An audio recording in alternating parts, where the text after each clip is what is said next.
یہ ہیں حقائق. قرآن کے آگے جھکانا کیا ہے؟ جو اللہ نے اتارا تھا اس کے آگے جھکانا کیا ہوتا ہے؟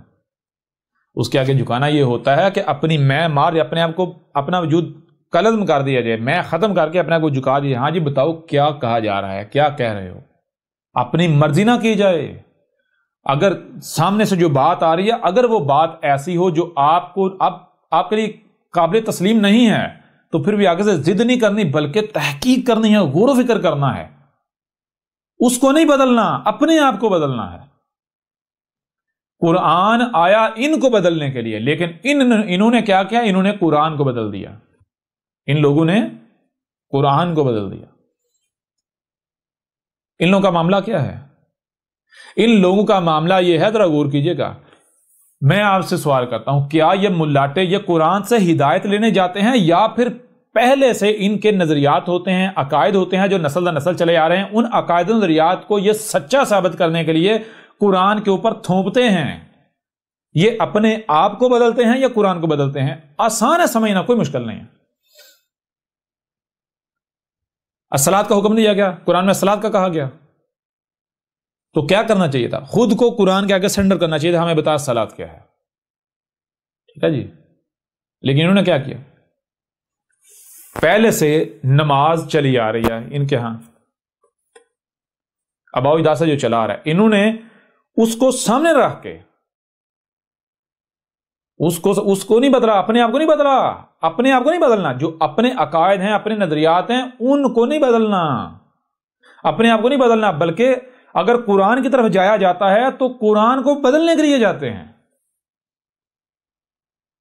میں آپ سے سوال کرتا ہوں کہ اگر آپ قرآن کی طرف جاتے ہیں کیوں جائیں گے؟ دعویٰ کیا ہوگا؟ دعویٰ کرتے ہیں کہ ہم اپنے آپ کو بدلنے کی ہدایت کے لیے جا رہے ہیں. ہدایت کی ضرورت کسے ہوتی ہے؟ ہدایت کے لیے آپ کو پہلے اپنے آپ کو غلط تسلیم کرنا ہوگا، اپنے آپ کو باطل تسلیم کرنا ہوگا. آپ کو تسلیم کرنا ہوگا کہ اس سے پہلے میرے پاس، یعنی کہ مثال کو اگر آپ قرآن کی طرف جاتے ہیں تو قرآن میں کیا ہے؟ قرآن میں صلاۃ کا ذکر ہے، سب کچھ ہے یا نہیں ہے؟ تو چلو جو بھی اس قرآن کے اندر ہے آپ مانتے ہیں، جو قرآن کے اندر ہے اس کو جاننے کے لیے، اس کے حوالے سے قرآن سے رہنمائی لینے کے لیے جب آپ قرآن کی طرف جاتے ہیں تو اپنے دماغ کو خالی کر کے جانا چاہیے. ٹھیک ہے نا، خالی کر کے جانا چاہیے. اور اگر آپ خالی کر کے نہیں جاتے تو آپ کیا کرنے جا رہے ہیں؟ آپ لامحالہ طور پہ تو قرآن کو بدلیں گے. آپ قرآن سے ہدایت لینے تھوڑی جا رہے ہیں، آپ تو قرآن کو بدلنے جا رہے ہیں. اوکے، یہی نہیں کیا جاتا.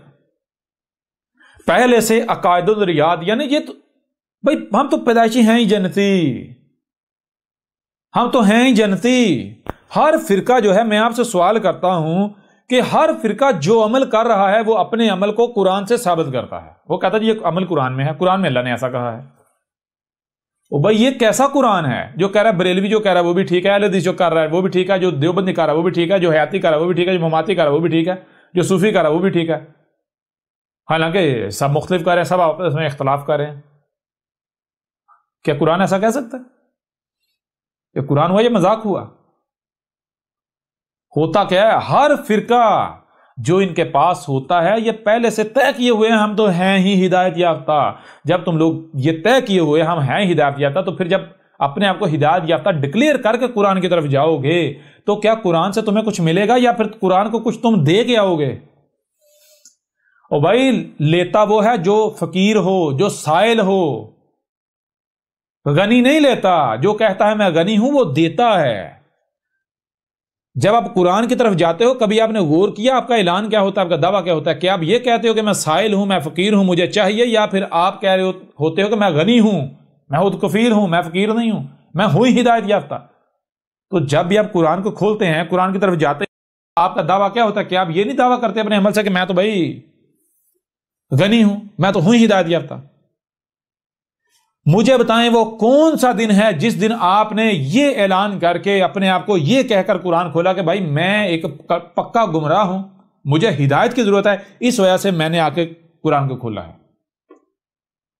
آپ اگر ڈاکٹر کے پاس جاتے ہیں کیوں جاتے ہیں؟ اگر آپ صحیح تندرست ہوں گے ڈاکٹر کے پاس جائیں گے، کلینک پہ جائیں گے؟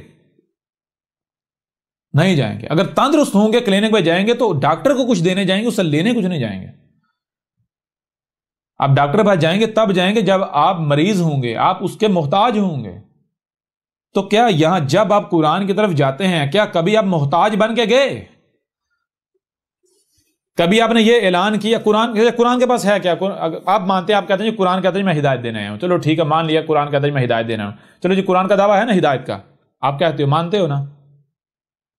تو پہلی بات، اگر آپ ہدایت یافتہ ہو تو آپ کو قرآن کی طرف جانے کی ضرورت ہی نہیں ہے، ہدایت یافتہ ہو نا، کیوں قرآن نے ہدایت دینی، جب ہدایت آپ کے پاس آلریڈی ہے تو قرآن آپ کو کیا دے گا؟ کچھ بھی نہیں دے سکتا، ہدایت تو آپ کے پاس آلریڈی ہے۔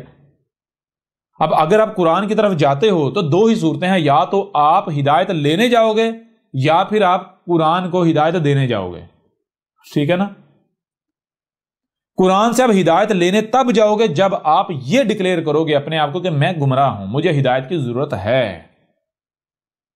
پھر اگر آپ قرآن کی طرف جاتے ہو تو پھر آپ ہدایت لینے جاؤ گے۔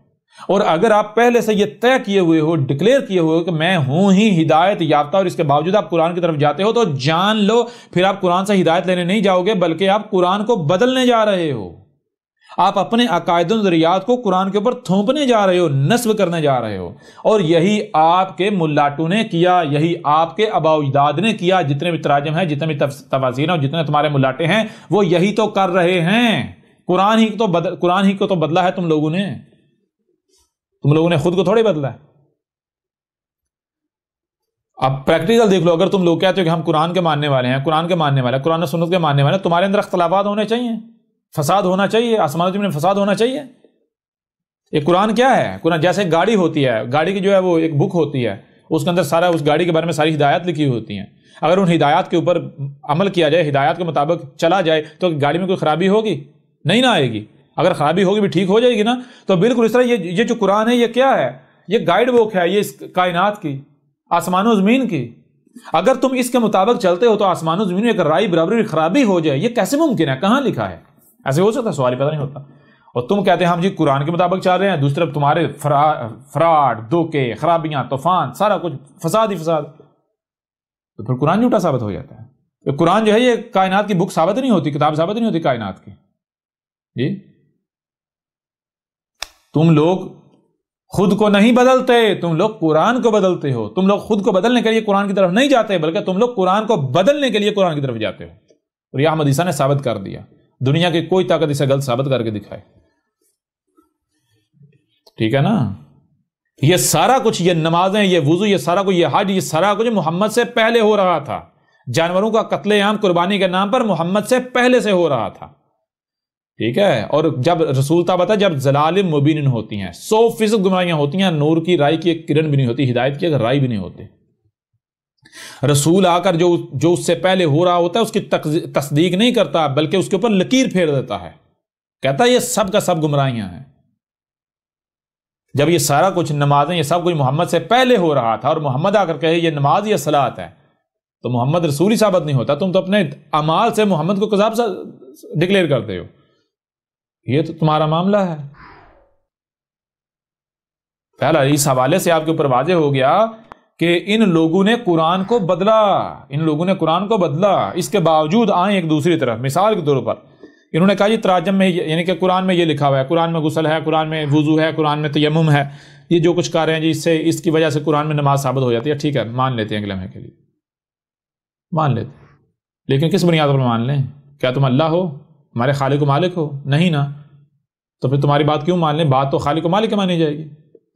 پھر اس کے علاوہ کیا تم خالق و مالک کے نمائندے ہو؟ کیوں؟ جو خالق و مالک کا نمائندہ ہو بات تو اس کی مانی جائے گی، کیوں کہ وہ تو خالق کی بات کرے گا، تم کہتے ہیں ہم وہ بھی نہیں ہیں، تو پھر بھی تمہاری بات ہم کیوں مان لیں؟ پھر بھی اگر تمہاری بات ہم مانیں تو پھر تو تمہیں ہم خالق و مالک کے مقابلے پر شریک تسلیم کر رہے ہیں، اس کے مقابلے پر کھڑا کر رہے ہیں۔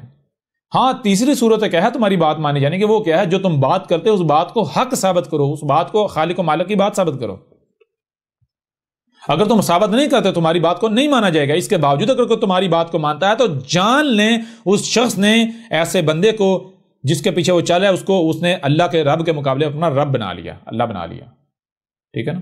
اس سے بڑا کوئی مشرک ہو سکتا ہے؟ سوال ہی پیدا نہیں ہوتا، سوال ہی پیدا نہیں ہوتا۔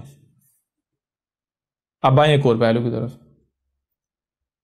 دیکھیں یہ جو آپ کی نماز ہے یا یہ جو وضو ہے، تیمم ہے، وضو ہے، یہ سارا کچھ نسل در نسل چلا رہا ہے تواتر کے ساتھ چلا رہا ہے،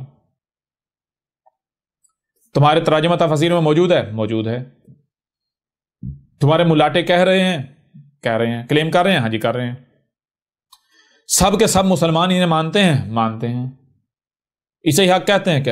اس کے باوجود احمد عیسیٰ چیلنج کرتا ہے دنیا کی کوئی طاقت اس چیز کو ان کو قرآن سے ثابت کر دے، احمد عیسیٰ اپنی گردن کٹوا دے، یا جو انعام کہیں گے وہ دینے کو تیار ہے۔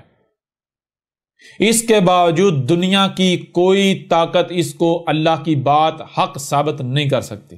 یہ احمد عیسیٰ کا چیلنج ہے، ٹھیک ہے؟ پوری دنیا ایک طرف، احمد عیسیٰ اکیلا ایک طرف، پوری دنیا ایک طرف، تمہارا رب ایک طرف کھڑا ہے۔ اب آؤ اپنی بات کو حق ثابت کر کے دکھاؤ، آؤ دنیا کی کوئی طاقت احمد عیسیٰ کو غلط ثابت کر کے دکھائے، نہیں کر سکتے۔ وہ حق ہی کہاں جو عاجز آ جائے، وہ حق ہی کہاں جو باطل ثابت ہو جائے، کر کے دکھاؤ، آ جاؤ میدان میں، نہیں کر سکتے۔